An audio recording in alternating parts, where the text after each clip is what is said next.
Dulu ada seorang anak muda yang sering sholat subuh berjamaah. Anak muda ini setiap subuh berangkat ke masjid. Berangkat ke musalla Al-Qamar setiap subuh. Sebelum berangkat subuh dia mandi dulu di rumahnya, memakai pakaian yang baru, memakai harum-haruman. Tiba-tiba di tikungan jalan dia jatuh. Jatuh di tikungan. Apakah dia tidak melanjutkan perjalanan? Dia pulang ke rumahnya, mandi lagi, pakai baju baru lagi, memakai harum-haruman lagi, berangkat lagi ke masjid. Untuk kedua kalinya anak muda ini terjatuh di tempat yang sama. Apakah anak muda ini putus asa? Tidak. Anak muda ini balik lagi ke rumahnya. Dia berganti pakaian baru, mandi, berpakaian baru, dan pakai harum-haruman lagi. Dan ketiga kalinya dia berada di tikungan jalan di tempat dia jatuh semula, dari pertama dan kedua kali, tiba-tiba ada orang tua yang sedang memegang lampu.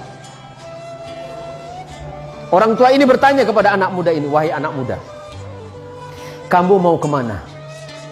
"Saya mau ke masjid, Pak. Saya mau sholat subuh." "Iya, dari tadi saya melihatmu dari jauh, engkau jatuh.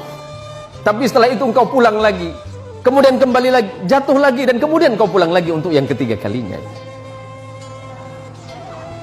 Jadi bagaimana, Pak? Takutnya kamu jatuh, saya antarkan kamu ke masjid." Diantarkan oleh orang tua ini pakai lampu tadi. Sesampainya di depan masjid, sesampainya di depan musalla Al-Qamar, anggap Al-Qamar.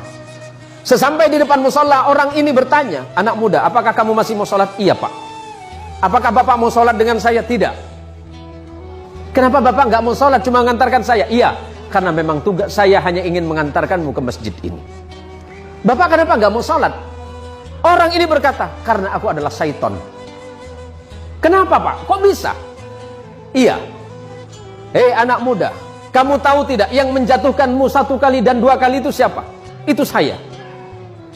"Bapak siapa?" "Saya setan." "Tapi kenapa kalau memang Bapak setan masih mengantarkan saya ke masjid ini?"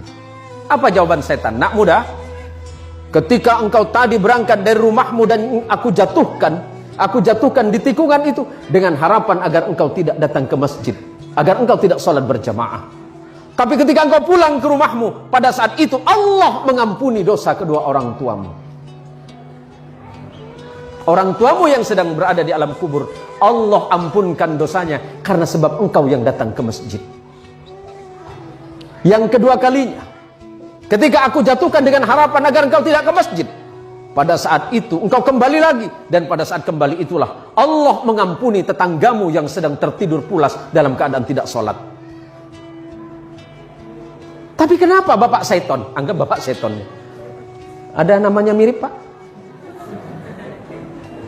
"Ya kenapa Bapak mengantarkan saya ke masjid?" "Kalau seandainya aku menjatuhkanmu ketiga kalinya dan tidak mengantarkanmu ke masjid, maka niscaya orang satu kampungmu itu diampuni dosanya oleh Allah karena sebab perbuatanmu." Masya Allah, anak muda yang datang ke masjid, anak muda yang datang ke musalla, apalagi kemudian datang ke musalla sebelum waktunya sholat, dia memperdengarkan adzannya, orang lain kemudian terbangun. Pada saat itulah Allah merasa sedang jatuh cinta kepadamu, hai anak muda. Kalau Allah sedang jatuh cinta kepadamu, anak muda, apapun yang kau minta, Allah merasa malu jika tidak mengabulkannya.